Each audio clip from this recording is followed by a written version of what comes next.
My name's Janusz Stabik. I'm an agency growth coach. I used to run an Umbraco agency. I now work for a consultancy called the Guider Initiative, the Grow Your Digital Agency Initiative. We provide consulting and kind of growth programs for digital agency owners. And we also do a lot of work with Google partners. So we work across Europe. We're employed by Google to help their kind of target agencies to grow and ultimately spend more money with Google. Guider Initiative, ultimately, it's a collection of services for agency owners and leaders, training programs, coaching. There's a community, there's 700 members. The community's free. We run events, we provide accountability and non-exec director type services. And the kind of results we get are staggering. I'll show you some stats at the end. And it's all simple, relevant stuff. You know, it's not dull theory. It's not a 45-page mission statement. It's single-page strategy documents, single-page marketing strategies, and holding kind of agency owners accountable for delivering on it. And it's the accountability that help agency owners to grow their agency. Before we start, agency growth is bloody difficult. It's hard.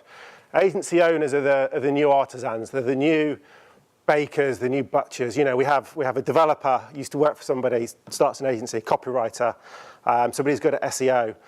And they're successful. They're good at doing the thing, they're good at doing development, and they're good at selling to people. So they're good at selling to employees, getting them to work for them, and they're good at selling to customers, getting them to spend money for them.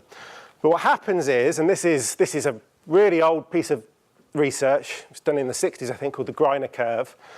And as agencies grow, we kind of hit these stumbling blocks. And I'm sure you probably certainly know what this one's about. We get sort of 4 or 5 people, and all of a sudden we find we need to employ a non-fee earner. We need to employ a bookkeeper or a project manager or somebody that we're going to pay for, that ultimately their time isn't always paid for. And we find it quite hard to kick on past that point. And similarly, we get past that point, we grow a bit, and we get sort of 10 people. And all of a sudden now, we can't manage everybody directly. We can't manage those non-fee earners and fee earners. We have to start getting heads of and managers. But we don't really know how to delegate, yeah? And so we're just kind of directing these managers, and it all becomes really, really confusing. So as we grow, we kind of hit these, what we call inflection points. And it can be quite hard to kick on. And I'm sure I speak to so many agency owners that are 10 employees, and they've grown quite quickly. And they're like, this time next year, we'll be 20. You know, we've got to 10 in a year, so we'll be 20 next year. And it takes them 6 years to get there because of all these challenges. What's going on?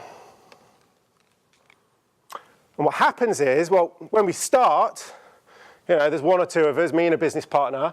We do everything. We do it fast, we do it cheap, we'll do some SEO, we do some dev. We don't really care what it is, just get the cash in, try and get the agency off the ground. Get a little bit more mature, and we start employing 6 people, 10 people, and we kind of get stuck in this middle zone, right? We're always competing on price. Umbraco market is incredibly competitive at the moment. Budgets are being squeezed, project values are kind of being squeezed, and it can be really, really hard to get to the top tier, to get to that kind of top 10%. So we kind of stagnate in this squeeze zone. It's tricky, it's difficult. Coupled with that, we've now been successful, right? We've grown an agency, we're employing people, we're taking a salary, taking a dividend, and we now get the fear, we don't want to lose it. You know, we took the risk, set up the business, shit, I don't want to make a decision because it might all just disappear tomorrow. So our decision making becomes crippled, becomes really, really hard to move forward. And then there's all this stuff in the outside world. There's Brexit, there's Putin, costs are going up. There's a billion different reasons, things that we're not in control of out there that are against us, yeah? So we're fearful of making decisions. We have this natural kind of cycle of agencies where they hit these stumbling blocks. There's all the stuff in the outside world trying to bring us down. How the hell can we grow? You know, what can we do about it to kind of overcome it? So we did a piece of research at the Guider Initiative, and we looked at 550 agencies. This was a piece of research we did for Google. In 2 groups, ultimately, what we called the wannabes. So these are small, medium-sized agencies wanting to grow, wanting to get bigger, but stuck. And the other segment was what we called the magic millionaires. And these were the agency owners who made £1 million, sold their agency for $1 million. There was $1 million somewhere in their metric. And we looked at what's the difference between this top 10%? What do they do that the others are trying to do and they can't.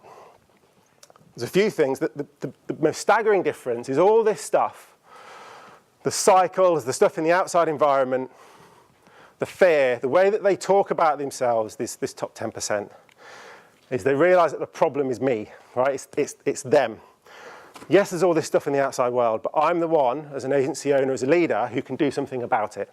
I can make a decision, move quickly, and if I stagnate and stop making decisions, we stop growing. So that's the first thing. These top 10%, they don't talk about everything else and all the challenges and problems that they have. They know it's their responsibility and that they do stuff about it. So growth. What does it mean? What is it? Let's have some ideas from the audience. What does agency growth mean? Anybody want to be brave and stick their hand up? Give me an idea. Revenue. So making more money, turning over more money. Anything different to that? Profit. So revenue, bringing money in, profit, making more money. Anybody else got an idea of what agency growth is? Fame. Sorry? Fame.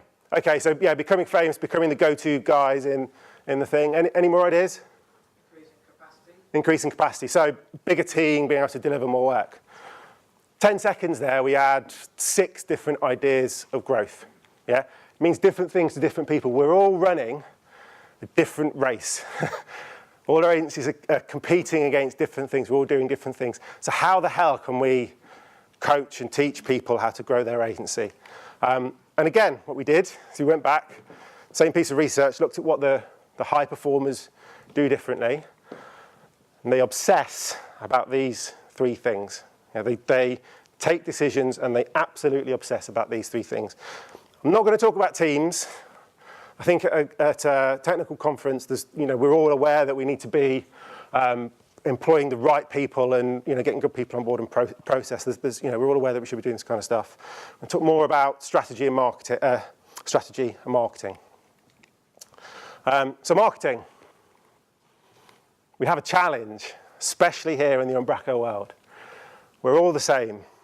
We employ similar people with similar qualifications, at similar salaries, to use similar software and similar machines, to deal with similar clients with similar needs, so we can sell them similar services at similar prices to those of our similar competition. It's pretty depressing.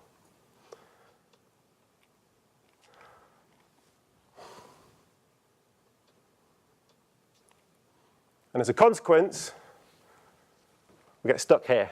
We're all doing the same thing, we're all selling the same thing, employing the same people.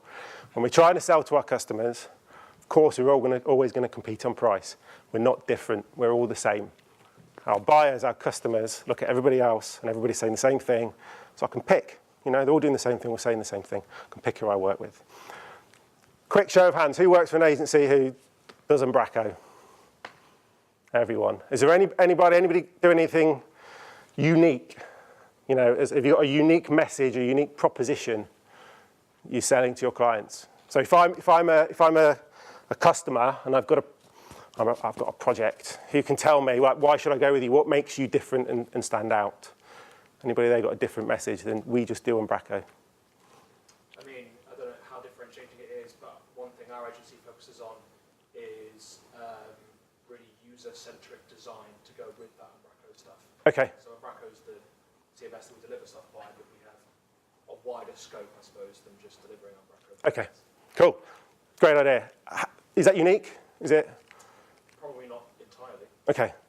All right, so finding that uniqueness, I think, is a challenge. We're all doing the same thing, obviously selling similar things, similar people for similar prices.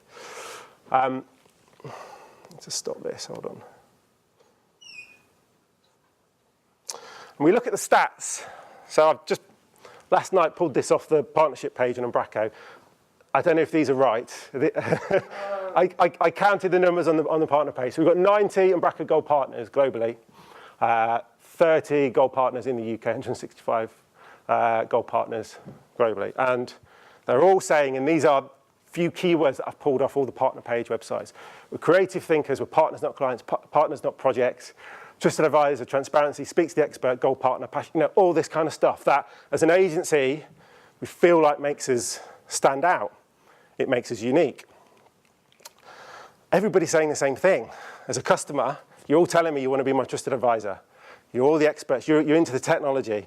We're user-centric, whatever. I've got 10, 15 agencies in the room all saying the same thing. So without something that sets you apart, and as a customer, I'm going to buy on price, and then I'm going to buy on whose socks I like. Ultimately, who do I like? People buy from people. With no other differentiators, it's price, then who I like. That's it. You need to stand out. Again, we get stuck in this middle zone. What the top 10% do is become an expert in their client's world. Yeah? All Umbraco agencies, absolute experts in Umbraco. Everyone's trained up to the hilt. Everyone's a partner. Top 10% know their client's world inside out, and they know it as well as their own. They write white papers, not blogs, and they write white papers on their client's world. If they're specializing in fintech or the automotive sector, they're contributing to that sector, so they position themselves as the expert, not only in our thing, but we translate that into a message which is relevant to the problems and the challenges that their clients have. I don't know if anyone's heard of Seth Godin.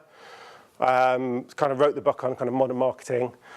Basically, the key is to try and become the purple cow. When I look into a field of cows, it's the purple one that stands out. As a customer, you guys are pitching to me, be the one that stands out, that tells me you know the problems that I have and you can solve them.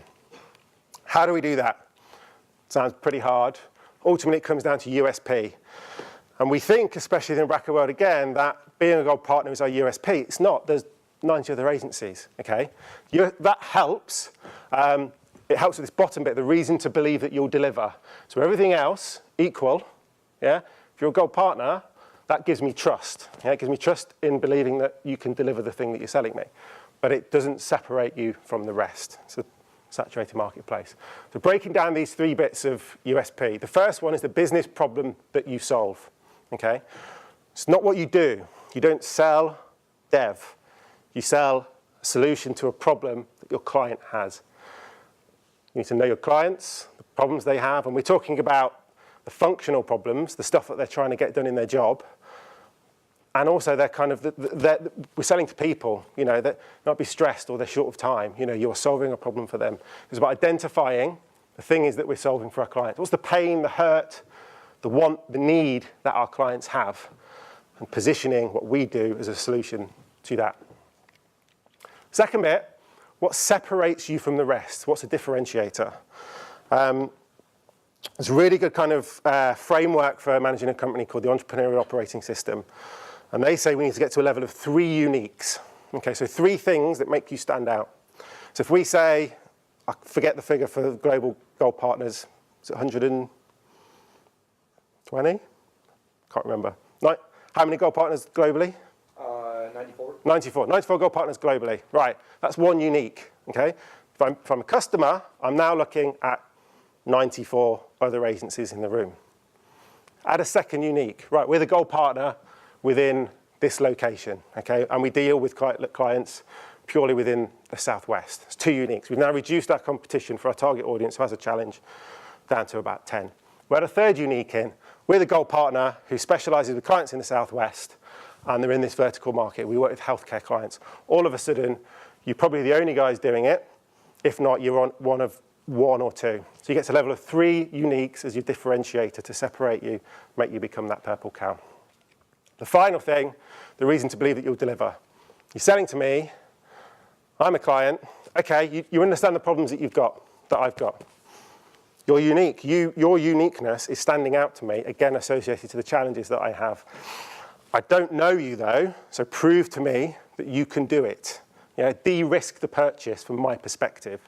And we do that through accreditations, being a gold partner, case studies, quotes, KPIs, money-back guarantees. If you're so good and you're experts in this thing, you know, just get, you know, I'll sign today if you say that I'm not going to pay if what you deliver is rubbish.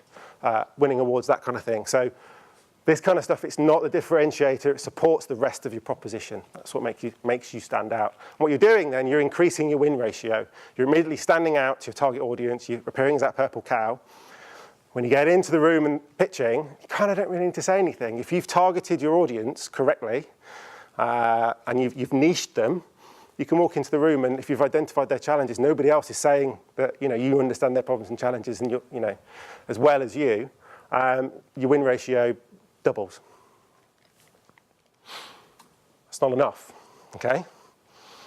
Marketing is not our website, okay? we develop our USP, we stand out, we become a purple cow, we then need to shout about it. So we put ourselves in our customers' shoes, you phone them up, or they phone you up. This is what's going on in their head. I don't know who you are, I don't know your company, I don't know your company's product, I don't know what your company stands for, I don't know your company's customers, I don't know your company's record, I don't know your company's reputation. Now, what do you want to sell me? Okay?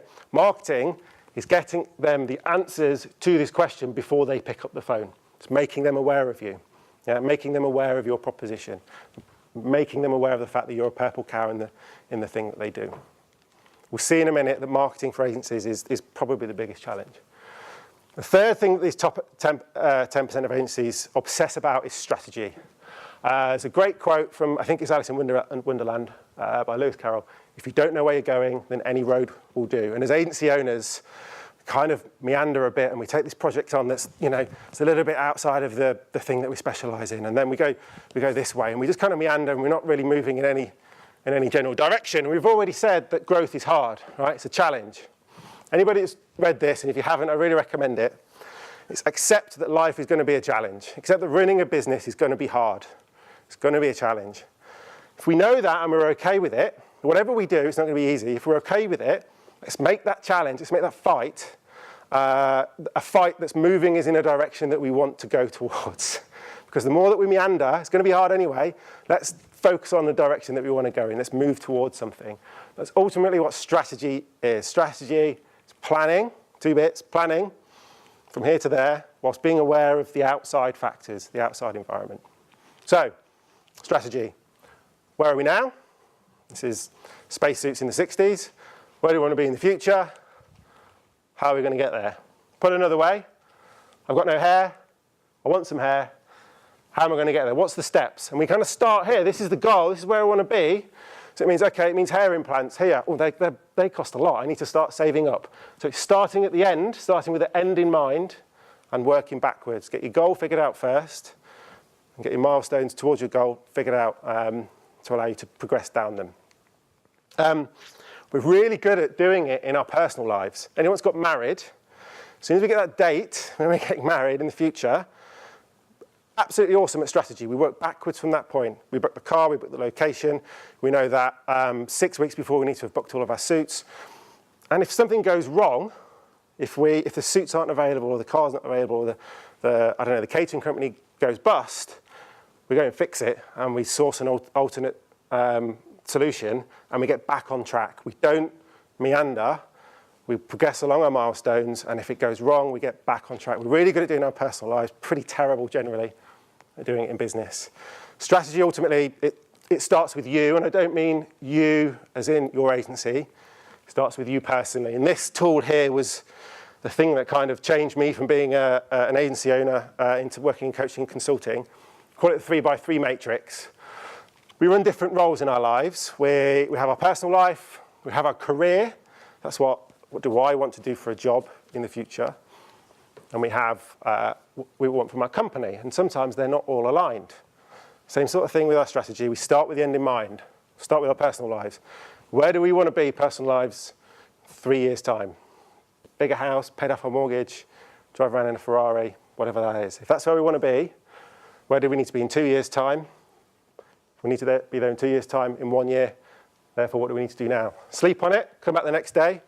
We do our career. We're kind of forgetting about that stuff. Do the same thing. Where do we want our career to be in 3 years' time? Work backwards from it. Sleep on it, do what we want from the company. Leave it a week, sit back down, and be honest with yourself and see how aligned they are. Because if we want to sell our business for £5 million in 3 years' time, and we're having a kid and we only want to work 20 hours a week, something's got to give. So let's be honest about that now, come up with a compromise, or change the career path, change the company path. So strategy starts with you as people, as agency owners. Where do you want yourself to be, your career to be, and your agency to be at a point in the future, and work backwards from it. If you have a business partner, get them to do it separately, and use this as a framework to have a conversation around where you might differ. Don't muddle through knowing that perhaps they're going a different direction or working a different way to you. Have the conversation now so you can bring yourself back on track. So that's where you want to be in the future. Where are you now? The Guide initiative, we break your business down really, really simply into these four five factors really. Strategy, finance, marketing, and operations. Marketing, getting your message out to the kind of people who want to buy your product, the kind of people who would appreciate your USP. Operations, doing the thing that you do and how well you do it. People and culture, management and leadership, so how good is your team? Have you got the right people in the right seats doing the right job? Finance. We need to assess ultimately how good we are. There's billions of measures. Finance, turnover, break-even, how much cash we've got in the bank, a war chest. You know, we can spend all of our lives preparing these reports and analysing them. So what we do is we say, okay, let's give ourselves a score out of 10 for finance, score out of 10 for marketing, score out of 10 for operations. We see how good we are. Does anybody want to be so brave as to put their hand up and score their agency on finance, marketing, operations? Can't see a lot of hands going up. All right, fair enough. The average score, 6 for finance, 4 for marketing, 8 for operations. We're really, really good at doing the thing that we do. Yeah? We're good at Umbraco, we're good at the dev. As a consequence, the finance is okay. You know, it's 6, it could be better. Terrible at marketing. You know, we have a website, say we're good at Umbraco, just don't let people know about it. Finance is a factor of marketing and operations. That's an 8. If we can get that up to an 8, that becomes an 8. And this is the average score. Agencies typically pretty terrible at marketing. Top 10%, 999. You know, they spend as much on marketing as they do on their operations. So where are you now? It's an assessment of where you are in the future. Sorry, of where you are now in relation to where you want to be in the future. And we kind of tie all this together through what we call a one-page strategy document called the Cascade. Start at the top with a purpose. And the idea is we have the more ethereal, high-level stuff at the top, and then the measurable, the dreaded KPIs, the most hated word in agency life, like the stuff that we're going to measure regularly on the bottom. Start at the top. Why do we exist? Why are we doing what we do? If we're an agency that specialises in the third sector, for argument's sake, we might want to be helping people to lead better lives. What's the vision? Where do we want our agency to be in the future? And this isn't about delivering great code or making a beautiful website. It's what do we want from the agency? What's the vision? What do we want to be the best at? In what context? Do we want to be the biggest agency? Do we want to be the most profitable agency? Do we want to be the most geographically diverse agency? Do we want to be the most award-winning agency within Europe, with whatever? You know, let's have a vision. Let's have something that we're working towards and keep focused on it. Third bit, number 2, is the mission. So if the vision is to be the agency that wins the most awards, let's get some numbers on it so that we'll know when we've arrived and we'll know how far we have to go to get there. So how many awards do we want to win? What awards do we want to win? Within what context? Is it UK awards? Is it Umbraco-specific awards? What's the kind of the measurable determination of our vision? That's the mission. How are we going to do it? And this is, again, it's not a 50-page strategy document. It's the 5 or 6 key things that we're going to do. If we're going to win awards, we need to enter them. All right, so we're going to enter 10 awards per year. To win those awards, we need to be making really, really good websites. So we're going to invest in our operational process so that our quality, you know, is absolutely through the roof. It's 4 or 5 bullet points that focuses on the things that you're going to do as an organisation that the board or the owners are going to measure and develop to allow you to hit your mission. And if that's how you're going to do it, what are the steps along the way? And I'll come back to that in a minute. And if those are the steps along the way, the milestones that we're going to undertake, what's the stuff we're going to measure on a day-to-day basis?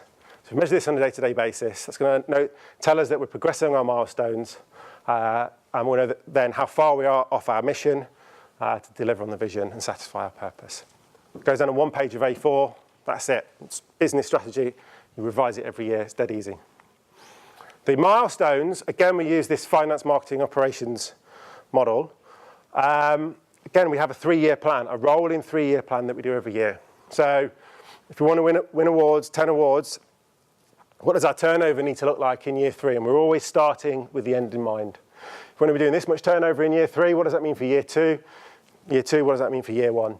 If we just said that part of our strategy is to make our product better and to deliver a higher quality, what does that mean for operations? Does that mean we need to be doing X number of websites that are within a 10% variance of the time and cost scope in year 3? If that's the case, we probably need some QAs or PMs, and we need an additional development team, and we need an alternate delivery model, maybe outsourcing and contractors as well. As soon as we put a point down on here, we consider the other points on the board. So if we need a QA here, what does that mean in the finance? How much additional turnover do we need to be doing to be able to pay for this? Start with the end in mind, put a point down in one of these 3 swim lanes. As soon as you put a point down, consider the other points on the board. The idea is you make your mistakes on paper, right? So you get a big piece of wallpaper, load of Post-it notes. You find it quite frustrating. You'll stick a point down, and you're like, shit, that means I have to redo these 4 or 5 points. What you've done is you've redone 10 minutes of work. You've not wasted 9 years of your life and 100 grand. Okay, just by moving those points around, every time you stick it down, you've made your mistakes on paper, and it's all in relation to a direction that you're wanting to move towards. Once you've done all of that, and as we said at the start, we're not necessarily in control of our own destiny. The stuff that happens outside that can affect our strategy that we're not in control of. Ultimately, look at these tools. PESTLE analysis, anybody heard of these? Looking at political, environmental, social, technological, legal, and economic factors. Political, Brexit's come in. If we've based our strategy on selling into the EU, perhaps now's not necessarily the right time to progress with it, because we kind of don't know what's going to happen here.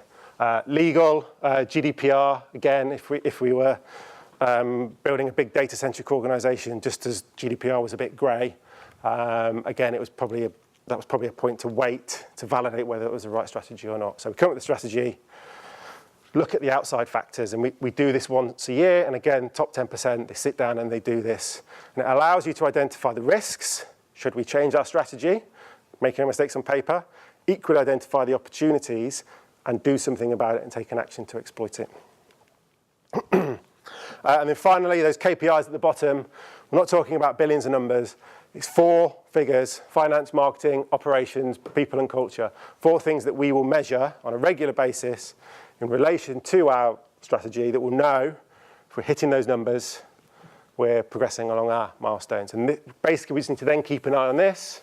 Every quarter, just relook at the plan, see if we're on track or off track. That's kind of it in terms of executing the strategy. That's all we need to do. And then it's kind of executing it. It's taking action, because all this planning and putting Post-its on wallpaper is brilliant. It doesn't make things happen in the real world. And as humans, we have a tendency to lose focus after 90 days. I'm incredibly faddy, personally. My garage is like a museum to all the various fads that I've had. And I manage my fads now. But if I want to get into something, get into golf, I wait 3 months. If I'm still into it, if I'm still buying the magazine after 3 months, after 90 days, I'll know I'm keen on it, and I'll then buy the golf clubs. And it's the same with our strategy. If we put the strategy in place, work on it a year without reevaluating it, we'll find we've gone way off track. So we break our world up into 90 days. We give ourselves a focus. So based on a big on our big roadmap, what are the key things that we need to do now that we can do within 90 days, and we focus on it. And when our highly energetic, visionary, artisan business owner comes in with one of his 15 ideas this week to want to change direction, we put it on a backlog and we'll look at it in 90 days because we've got a 90-day focus. And if we want to move forward, we have to complete these things that we said we were going to do in these 90 days. And this isn't the business as usual stuff. This is the extra stuff that we need to do to move forward and along our strategy.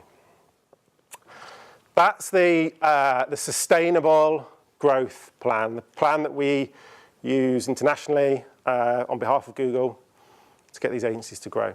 There's a quick and dirty method you can do instead of or as well as. And ultimately, implementing a lot of this stuff relies on having cash in the bank.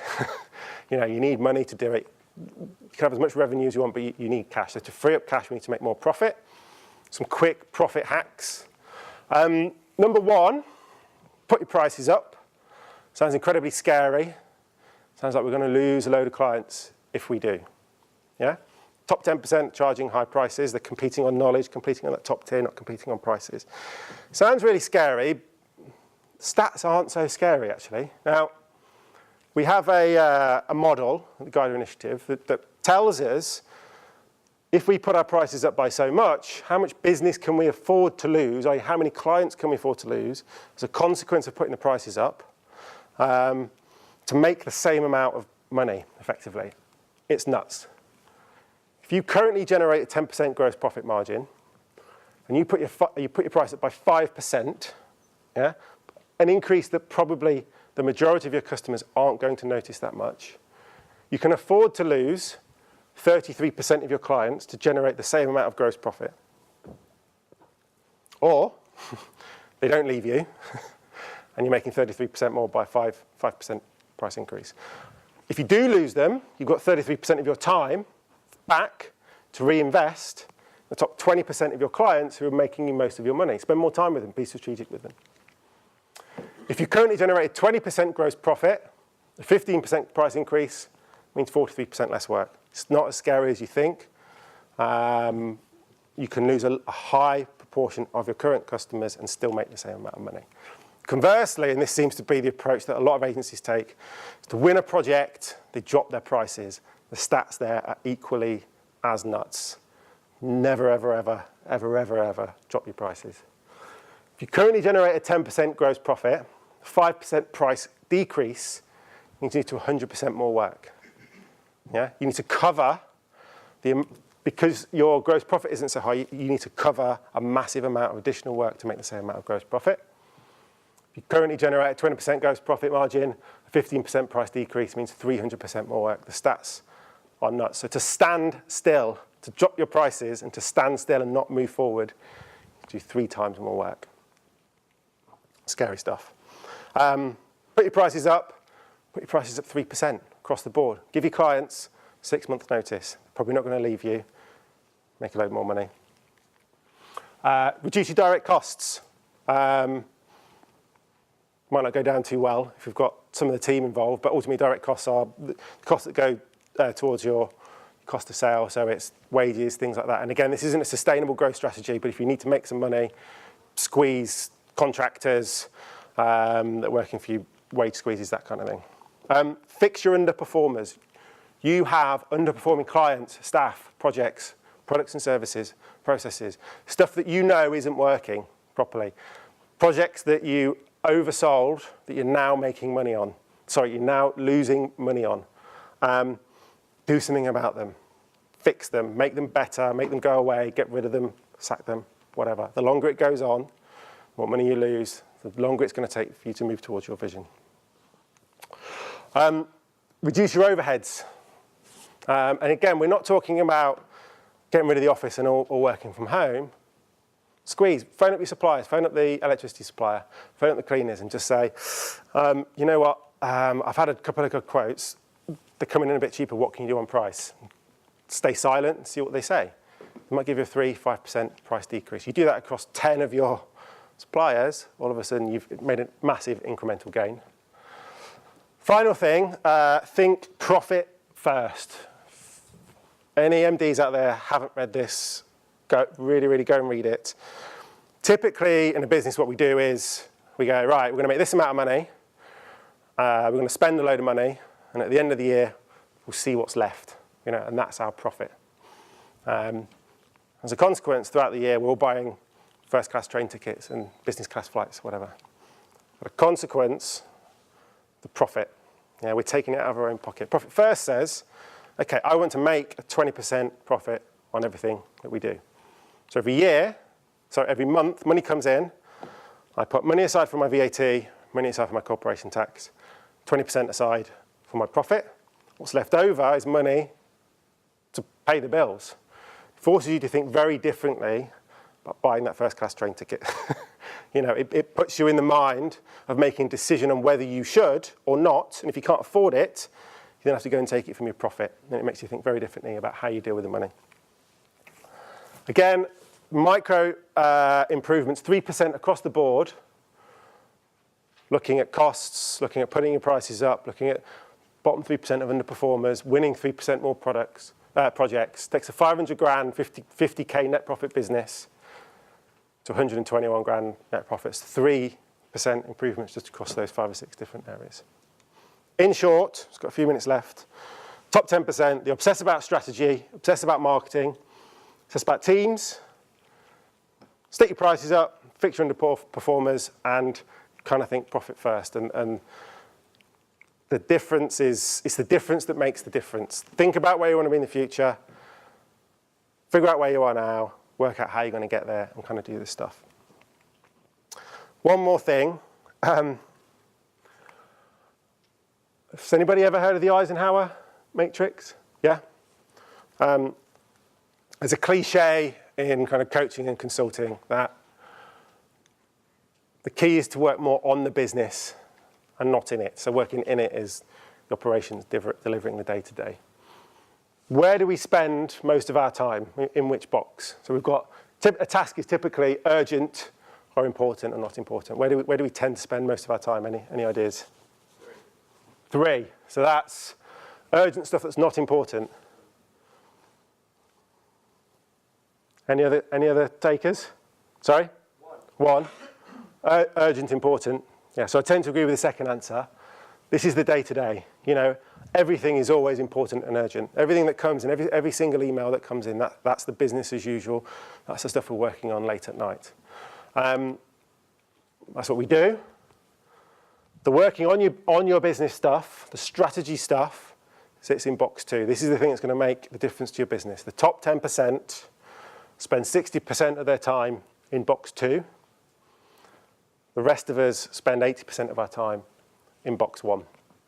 It's making time for yourself to work more on the strategy stuff that sits in box 2. And if that's, you're going to get one thing done, do yourself a task list, put your tasks into a grid like this, daily, weekly basis, and just say, I'm going to do one thing that sits in box 2 every week. After a year, that's 52 strategic things, 52 things you've accomplished that otherwise would have been demoted to mañana. Kind of differences this makes. So this is one of our clients, not real name or photo. This was him before, £2 million revenue, 60% utilization, so 60% of their fee earners' time was being billed for effectively, charging £85 an hour, 9% net profit. So working with us, increase the revenue. Crucially, these 2 things. So we're charging more per hour. Again, we increased the prices by a small percent. Looked at their processes and operations and got them working smarter so that effectively more of their time is being paid for. And we take net profit from 9% to 24%, which is that to that. That's in 1 year.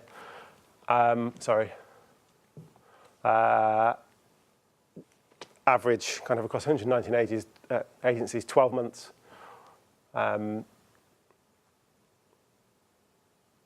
Profit on average up 137%. So it works. Now, all of this is good and well. Sounds brilliant when we're in here. It works, but it only works if you guys walk out of the room and do something about it. So all the stuff we said at the start, having the fearful of making decisions, fearful of moving forward, all this stuff that's going on in the outside world, it only works when we kind of stand up and take action, make a decision. The stats say you're better to make a wrong decision quickly and move on than delay and make what effectively would be the right decision. Just keep making decisions. If it's a wrong decision, make another one and fix it and move on. Just keep making decisions, keep taking action, keep moving forward. That's it. Thank you. Any questions?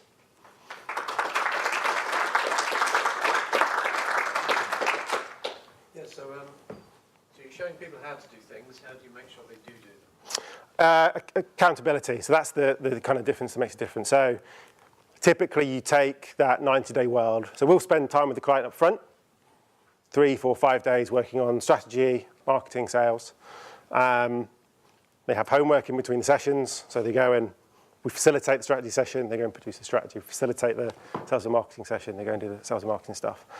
What we do is come up with ultimately the roadmap, and we break the roadmap up into a series of 90-day objectives. And these are the big things. It's hiring an operations director. It's implementing our sales and marketing strategy because nobody's doing it. I'll be hiring a sales and marketing director or engaging with an outsourced organisation.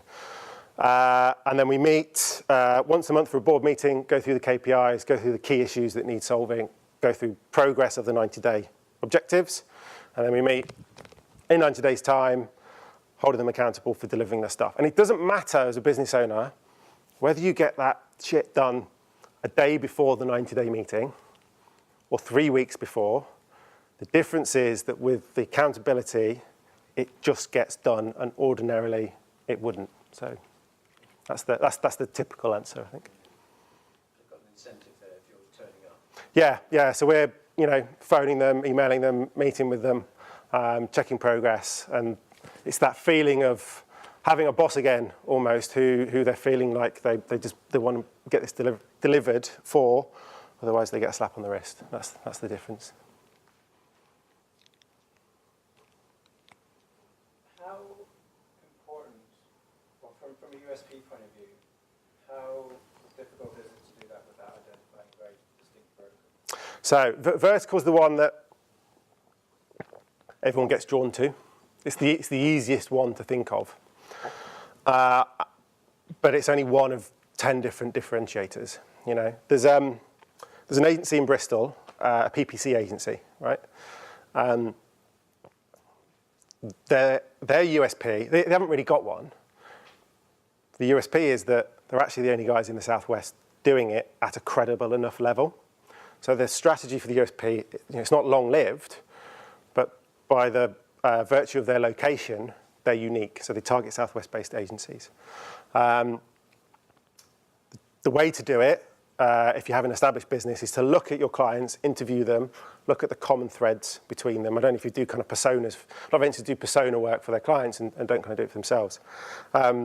Look at the common threads, the common challenges, and you'll see if you interview them, these things that keep cropping up.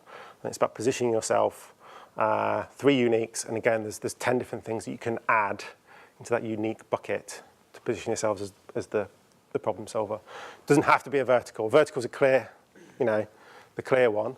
And if there is a vertical, or even a niche within a niche, you can be the guys that specialize in e-commerce sites for MP3 players, which is in the electronics vertical. So it's a niche within a niche, if that makes sense. Any other questions? No, if you have any more questions, you can email me at JST at Director Centre. Thank you for your time.